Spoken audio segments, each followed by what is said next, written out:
చంద్రవంశంలో పుట్టిన రాజులం. చంద్రవంశ రాజుల రాజులో అబ్బా మళ్ళీ తిప్పురాజు అనుకున్నావా? ఏమంటే ఏమో ఉండొచ్చు కానీ క్షత్రియులేనండి. ఇక ఏమండి వారు మా పైన మోసము చేత మనసులో క్రోధ పెట్టుకొని ఎవరు కౌరవులు. ఆవు కౌరవులు అంటే మా పెద్ద తండ్రి గారైన ధృతరాష్ట్రుడు, వారి కుమారుడైన దుర్యోధనుడు, వారి అన్నదమ్ములుగా ఉండబడిన వారు దుశ్శాసన, దుర్ముఖ, దుష్ట అందరూ వాళ్ళే 100 మంది మగోళ్ళు. వారి మధ్య ఒక అమ్మాయి, ఆమె పేరు కూడా దుశ్శరే. వాళ్ళు 101 మంది. మా తండ్రి గారైన పాండు మహారాజుకు మేము 5 మంది. ధర్మ, భీమ, అర్జున, నకుల, సహదేవులు. ఏమండి వాళ్ళు ఏడున్నారంటావా? మీరంతా ఉన్నారు పడుకొని అడగచ్చా? మరి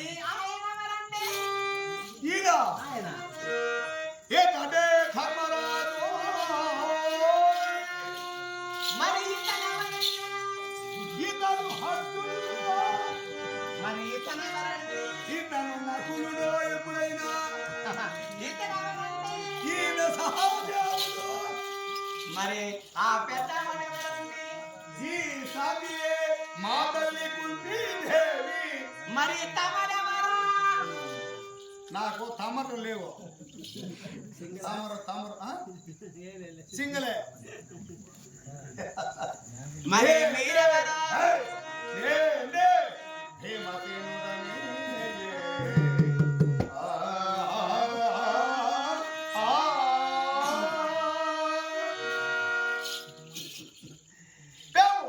పంచ పాండవులుగా ఏర్పడినటువంటి ఆ యొక్క పాండురాజు బిడ్డలం.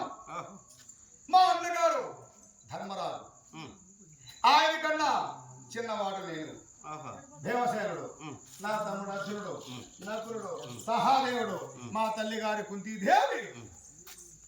వారు చేసిన మోసానికి మేము ప్రాణముతో నిలబడి ఉండాలని ఈ అరణ్య మార్గం బట్టి నడచి నడచి నడచి నోళ్ళిండి నీళ్లు కానక నిద్రాపరవశులై ఆకలి తప్పి చేత ఈ ఇసుక దిన్నెల పైన భావించారు. ఏమండి తాగుతారా? ఆకలి అంటున్నాడు.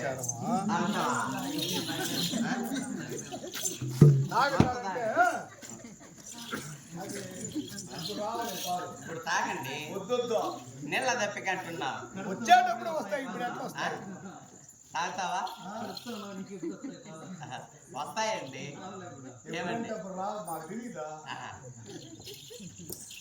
నీకు ఒక విషయం తెలుసా?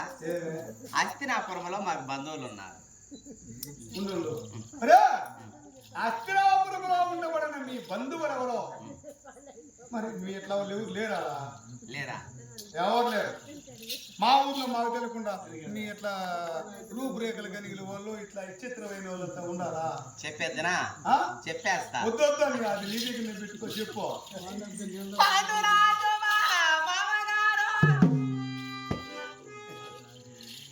పాండు మహారాజు మా తండ్రి అని ఎప్పుడు చెప్పినాను.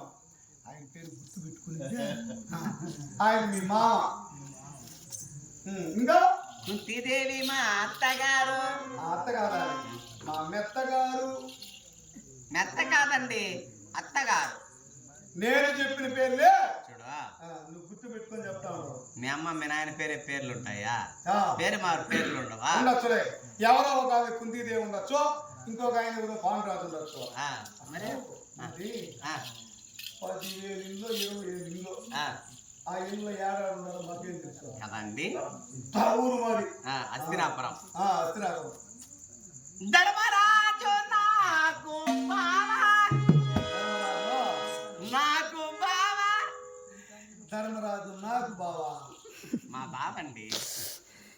మరే ధర్మరాజు నాకు బావాను, నాకు బావా అంటే ఎట్లదే? అబ్బాయి మీకు లేదా? ఆయన కూడా ఆయనే రంపరీక్ష, ఆయన తెలియదు కూడా.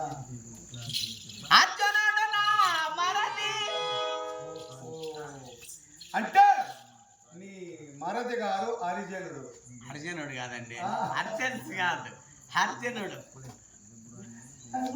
హర్జన్స్ కాదు. లేదు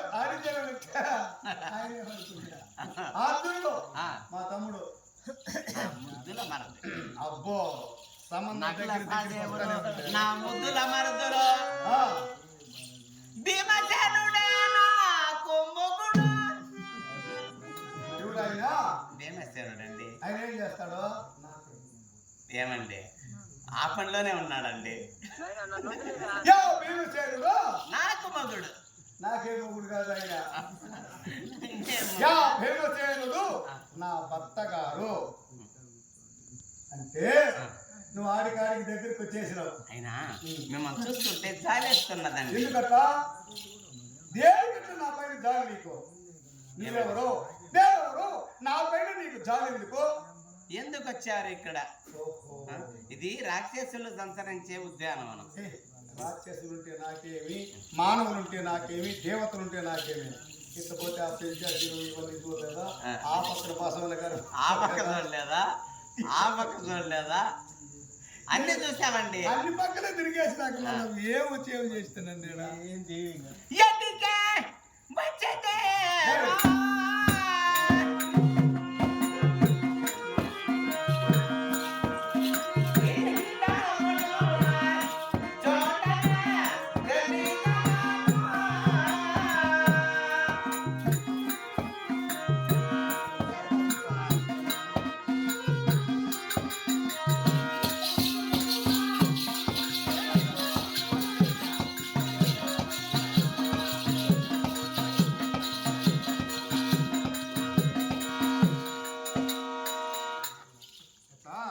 ఇది హిడింబాసన ఉద్యానవనం.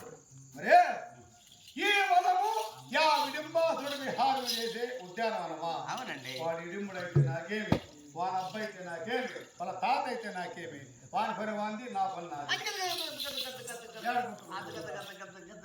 ఏమి కుదరా స్వామి నాకు వచ్చింది.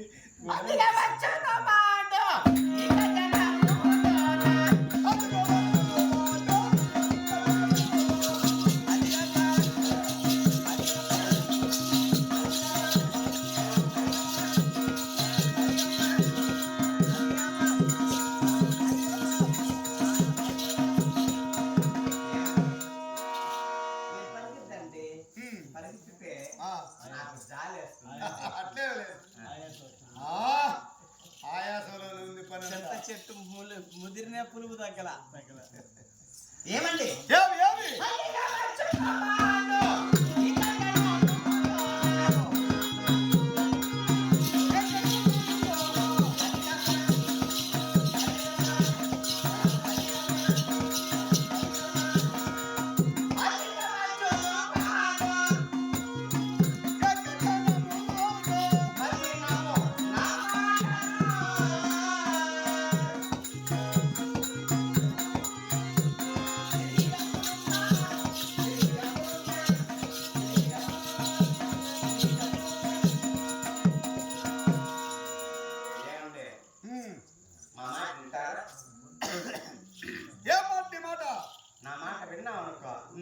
నిన్ను ఇక్కడ పెట్టుకుంటా.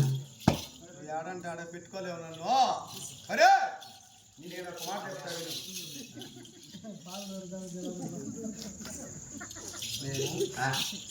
ఎందుకు ఈ విధంగా ఇక్కడికి రావాల్సి వచ్చిందో నీకు తెలియదు. తెలియకుండా నా పైన ప్రేమతో నువ్వు మాట్లాడుతున్నావు. ఏమంటున్నావు తెలుసా? అరే ఇట్టి మేము కౌరవ రాజధాని అస్త్రాపురంలో కాపురం ఉంటే యొక్క ధృతరాష్ట్రుడు దుర్యోధన మాటలు విని మమ్మల్ని చంపాలని. ఏమండి దుర్యోధనుడు మీ బావమరిదా? దుర్యోధనుడు మా అన్నదమ్ముడు.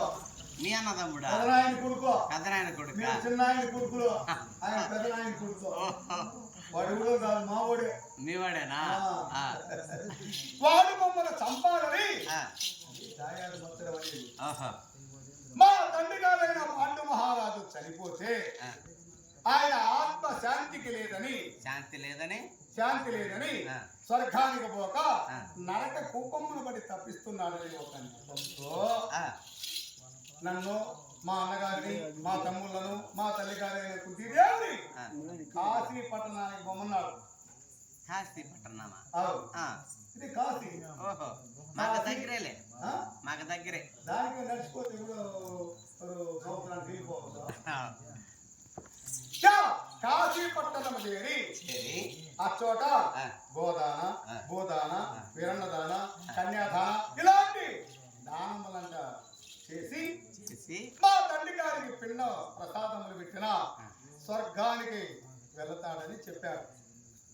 వేరే వారు ఎవరో మా పెద్ద తండ్రి గారు పిలిచి మా అన్నతో చెప్పినాడు అన్నమాట. ఒరే నాయనా, నా తమ్ముడైన పాండు మహారాజు ఈ విధంగా ఆ మునీశ్వరుడు ఎవరో చింకరూపంలో ఉండి నువ్వు వధించినావుట, కాబట్టి ఆ శాపము నిన్ను వెంటాడుతా ఉందిరా, దాన్ని పరిహారం చేసుకునే దానికి నువ్వు పోరా అన్నాడు. ఆయన చనిపోయినాడు. ఆయన ఆత్మశాంతికి మేము బయలుదేరినాం. మీ తండ్రి ఆత్మ అక్కడికి వచ్చి ఆ మందిరాన్ని చూసాం. అక్కడే కొద్ది రోజులు ఉన్నాం. దుర్యోధనుడు మోసము చేత మమ్మల్ని సంపదలొచ్చి అచ్చోట లక్క, సజ్జరసము, పెట్లుప్పు, గాలకాయలు, పగలవత్తులు, జేజేలు, పిరంగులు ఇలాంటివన్నీ అమర్చి కొత్త సున్నము సన్నముగా గచ్చు ఇచ్చి మా ఇచ్చను మెచ్చి అచ్చటికి వచ్చునట్టుగా భావించి మందిరానికి పంపాడు. ఆ సమాచారమును పచ్చికట్టిన మా పినతండ్రి విదురు మహాశయ వారు ఒక గోయవాణి పిలిచి, అతని పేరు కనికుడు, ఆయన పిలిచి అన్నగారి కుమారుడైన పాండవులకు అపాయం తప్పించాలా అని ఆ మందిరంలో నుండి బహిరంగ ప్రదేశానికి బిలద్వారం ఒకటి నిర్మించాడు. లోపలనే తువ్వేసినాడు. ఇటు నుంచి ఆడదాకా మేమంతా దూరిపోవచ్చు. అవునా? సొరంగం అంత సొరంగమా? దాంట్లో ఎంతమంది అయినా దూరిపోవచ్చు. ఆ సొరంగంలో ఎప్పుడైతే ఆ విధంగా గావించాడో మేము బయటపడి ప్రాణాలతో ఉండి ఆ యొక్క లాక్షాగృహాన్ని అర్థం చేసి అక్కడ నుండి తప్పించుకొని అరణ్య మార్గం వచ్చేసాను. వీడికి వచ్చామో లేదో వచ్చినాడు పెట్టుకోండి. మీ బావమరిదిలేండి. మీ బావమరిది. మా బావమరిది బావమరిదిగా ఉండబడిన వాడు నా బాగోరాలే కానీ వాడు నిన్ను వదిలిపెట్టేసి నా పైకి బాగా కోరి వాళ్ళ చెల్లెలు నాకు ఇచ్చాడు ఇక్కడ. చెల్లెలు నేను లవ్ చేసి పెళ్లి చేసుకొని అవునండి ఈ ఊరికి వచ్చిపోతా ఉండాలి. చరిత్ర భలే ఉంది. మాయక సాక్షి ఇట్లుంటే దీని లవ్ ఇస్తుంది. మరలు